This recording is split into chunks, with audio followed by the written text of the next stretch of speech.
في سنة 53 كنا نريد فعلا مخلصين ان احنا نتعاون مع الاخوان المسلمين على ان يسيروا في الطريق الصحيح والطريق السليم. وقابلت المرشد العام للاخوان المسلمين وقعد وطلب مطالب. طلب ايه؟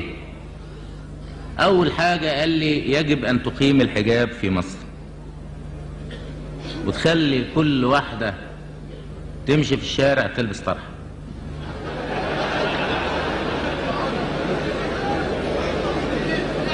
كل واحدة تمشي.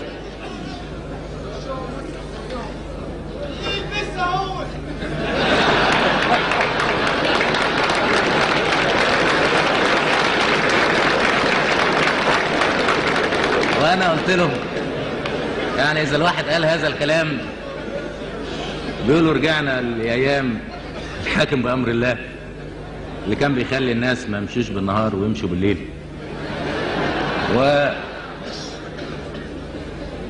انا في رايي ان كل واحد في بيته هو اللي ينفذ هذا الكلام.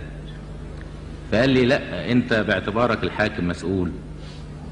قلت له يا استاذ انت ليك بنت في كلية الطب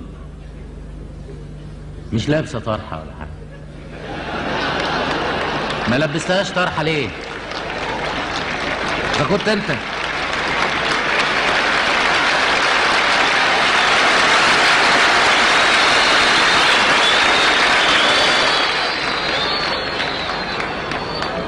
إذا كنت أنت